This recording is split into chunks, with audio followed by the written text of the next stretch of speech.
Hey guys, this is Zach with Team Covenant. I'm here with Steven, and Hello. We have quite the treat today. We have an exclusive preview from the upcoming Star Wars LCG Deluxe, Between the Shadows. Yes. And this is a pretty cool preview. It's probably the best preview we've ever had. You've been really excited about it. I'm also really excited about it because I've often been a proponent of the Obi-Wan Kenobi. Spoiler alert. Even though I know that it's not ideal, the early Jedi decks that I wanted to build always included Obi because I think he's a cool old man. I also think that Jedi Mind Trick is one of the best cards in the game. Oh, it's unbelievable. Yeah, I mean that card. That's why you run that objective. That card set. can win you a few games. Absolutely. Sure. So let's dive in. The objective set is Following Fate, and it features our very own Obi-Wan Kenobi. It's a 5/1. He's on a cell phone too. He does look like he's on a cell phone. That's fantastic. He's a 5/1. It's a Jedi objective set. While you control 3 or more Jedi objectives, and this objective is undamaged, increase the cost of each event card played by an opponent by 1. Fantastic. Yeah. Go ahead. I was gonna say it's just such a little poke at those Sith events, those little force chokes. Even the what's the draw to Dark Precog. Dark Precog. Yeah.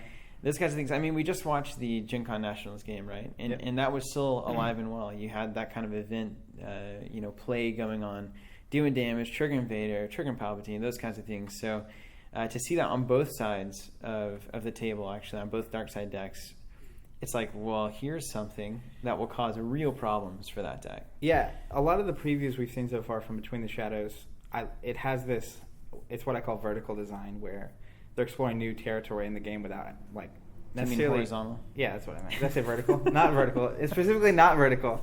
Horizontal design, where it's just a different kind of plane. Yeah. And this whole run a lot of a single kind of objective. Like this objective is basically blank if you don't have 3 Jedi objectives. Yeah.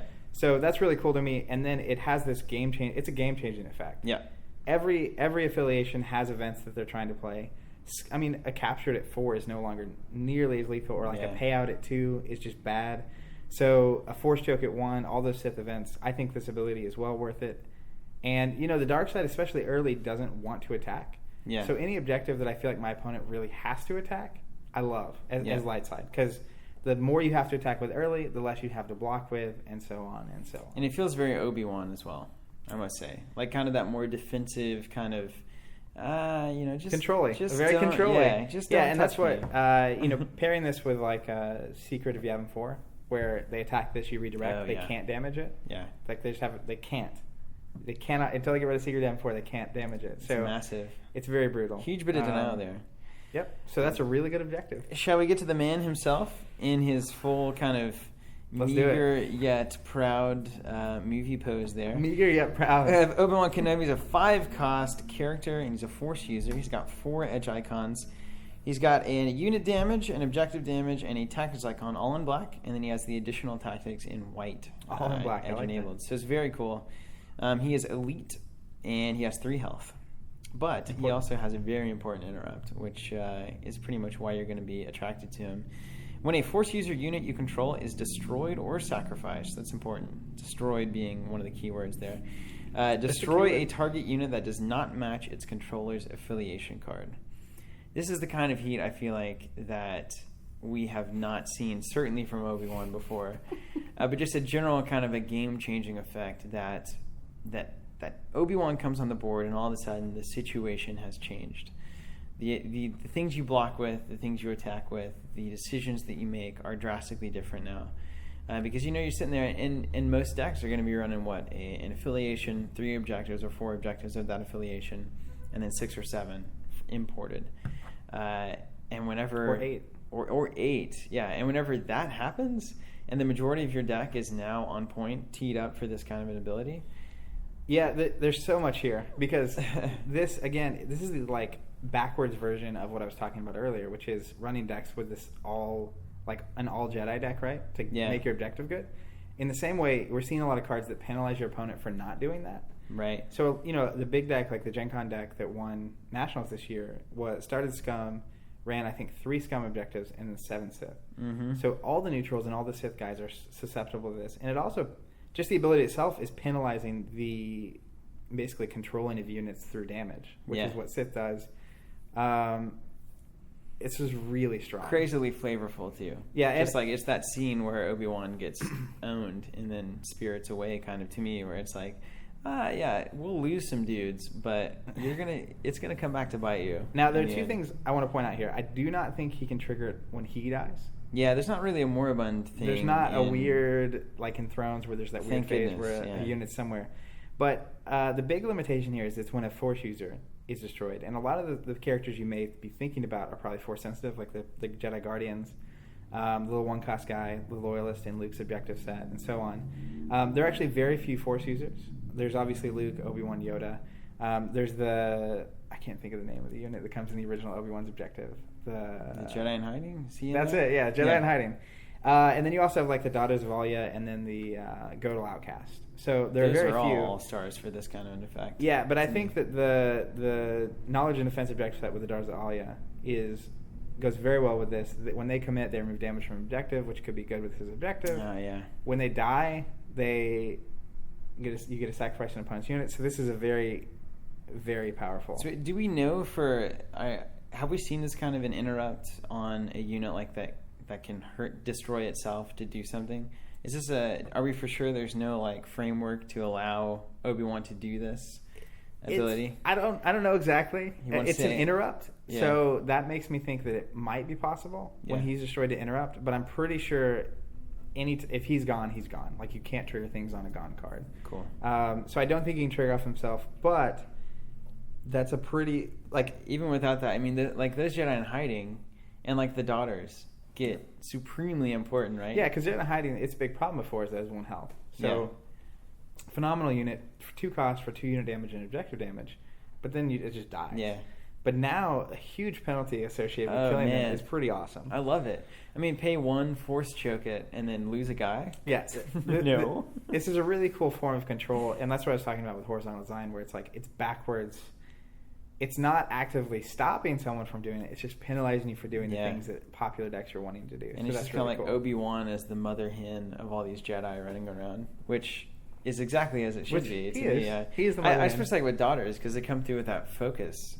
And it's like, if you block them, you're probably going to lose a dude because the unit damage is going to happen. Yeah. If you don't block him, you're going to get a tactics icon. So well, and with, like the recent addition of May the Force be with you to the meta, you have a Daughter of Alia, which before was 2 costs for something I don't want to attack with, I want to commit with. But now you play, you attack, you put a tactics down, you commit, you remove damage from your objectives.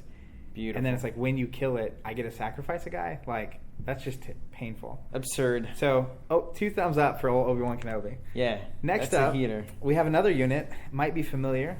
R2-D2. He's unique. He's a reprint of the core set R2. 0 Standard. cost, 1 health, 1 resource. He's a droid. I love this unit. One of the best cards, really. So happy to see it reprinted. He's an accelerator. Like, unlike most of the resources you find in Star Wars, he is a this turn accelerator. He comes out for 0 and gives you 1. This is particularly important with Obi-Wan because he costs 5. So having ways to get him out turn 1 if possible, is nice. Especially with, again, May the Force be with you. Obi-Wan becomes a lot better because he can attack and then commit. So I love resources like this. Free resources are always something to keep an eye on, and R2-D2, 2 thumbs up. If he's in a pretty usable objective set, that's the thing. Super good card. Well, let's look at Obi-Wan's lightsaber. It is also unique, 1 cost, and just beautifully framed. This is a really nice piece of art. I think it really it brings me into the Obi sphere, if you will. It's just it's peaceful, but it's like the lighting on that ready art to strike. Is really strong. Yeah. It is a weapon, as you might expect. It's an enhancement. Enhance a Force user unit. That unit gains shielding, which by itself is pretty solid. But if that unit is Obi-Wan Kenobi, he also gains Protect unit. As I said, Mother Hen Obi-Wan is officially here. I could not think of a more thematic way to do this. Just putting this on Obi-Wan, giving him shielding, and then giving him Protect unit is supremely important. It's very good. I think it's incredible. I mean, even 1 cost put on like a Luke, right? It's like picture Luke with shielding. He now becomes the most annoying thing. Or new Yoda. It's like new Yoda with shielding is the worst because he's got all black icons. He attacks. He's got like 5 unit damage. Yeah. And then 1 tactics does nothing. Are you gonna block that with a tactics? I love Obi-Wan on the defense here too, shielding that objective or shielding himself, whatever he needs to do, and then winning the edge battle, focusing whatever it is that was going to try to do some damage. And then also on the other end, you have another element of control for Obi-Wan's ability, where it's like, okay, you want to try to kill that Jedi in hiding? Do I want Obi-Wan's ability to trigger, or do I want to just put it on Obi-Wan instead? And not lose a guy. That's That's a big thing.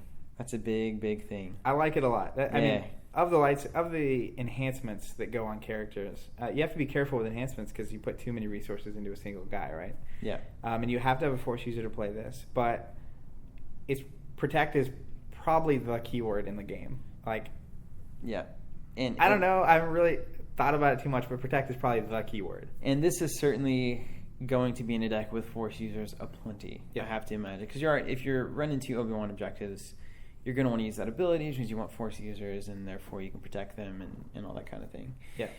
Let's talk about Noble Sacrifice. Is that you? Dude, here, first of all, we were talking about this earlier. I have never played a card game where Noble Sacrifice is a bad card is bad. They've always been bomb cards. Well, it starts off looking pretty freaking sweet. Yeah. It's Obi-Wan, right? Noble Sacrifice, it's a 1-cost Jedi event. Looks awesome. Play only if you control 3 or more Jedi objectives. Fits in with the theme. Action. Sacrifice a Force user unit to place 3 focus tokens on a target enemy unit. This is a game changer. Bizarre. I mean, in the best scenario, right, you have Obi-Wan out, and you have any other Force user. Oh, it's, yeah. And you sack a dude to trigger Obi-Wan and then put 3 focus on another unit. That wins games. That absolutely just wins games. Yeah. If you have the Obi out when you play this, it just wins games, period.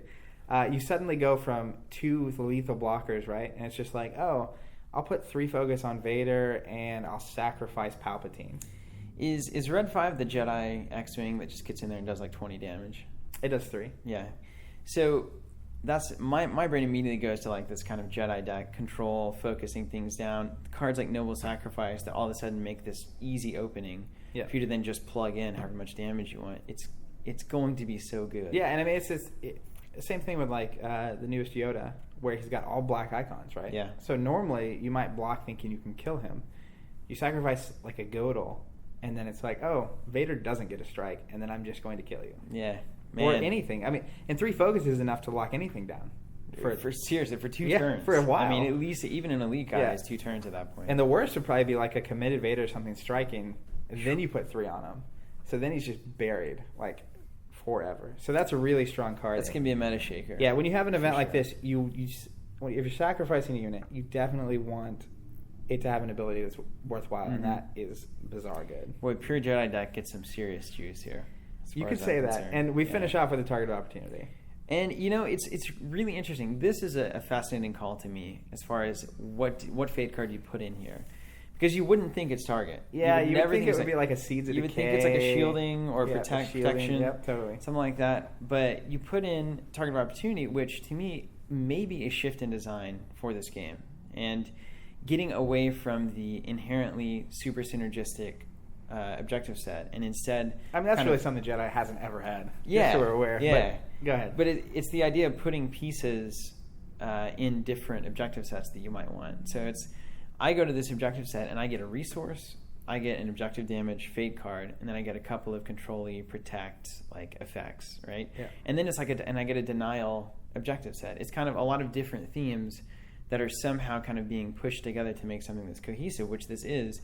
And target's kind of exactly what I want here, where it's like, I don't have guys that are bringing much in the way of objective damage, but here's a target of opportunity, and I just won the game by Noble Sacrifice, target, done.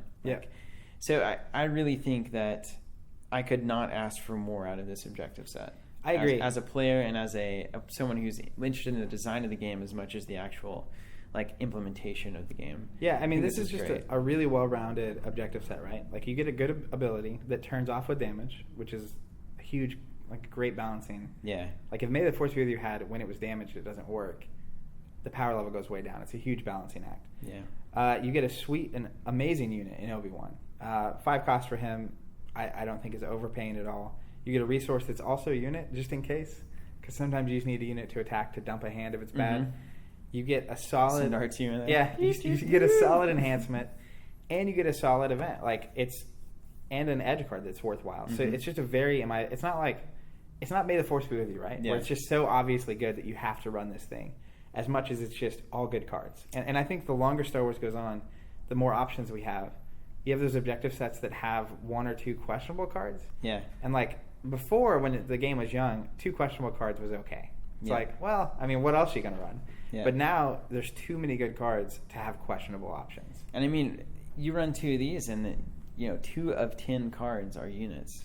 So like beware. You're going to get those hands that is nothing but events and enhancements. You've got to balance it out with heavy unit objectives on the other side. And that's kind of the beauty of this game to me right now too, is I start looking at heavy unit objectives, and it's like, but all these other ones synergize so well with this Obi objective, but they don't give me enough units. Yeah. So I think we're starting to, and this box is going to help a lot, but to see that level of cards, and the objective set system requires so many more cards than we, I think, originally even thought, to get that kind of dynamic balancing act going on. And we're starting to see the first signs of a real decision-making process when it comes to what is my deck going to consist of. Yeah, and again, with the whole running like mono affiliation style decks versus not, I love this secondary, like, the game comes out and people learn how to play, and then these are kind of the archetypes you build decks under. Mm-hmm. But then having a mechanic like this come out that penalizes the main deck type is really cool to see. So I'm excited to see where they take that and how much of that's in the box, and if they continue to do it in the future. That's it, guys. Well, welcome to Between the Shadows, a little spoiler from the upcoming deluxe, or I guess box expansion from Fantasy Flight Games for the Star Wars card game. Thank you so much for watching us, and thank you to Fantasy Flight for allowing us to get excited about all these games and to share that with you guys. So we will catch you on many more previews, unboxings, and battle reports, certainly in the future. And thank you so much for watching and for all your support. We do appreciate it.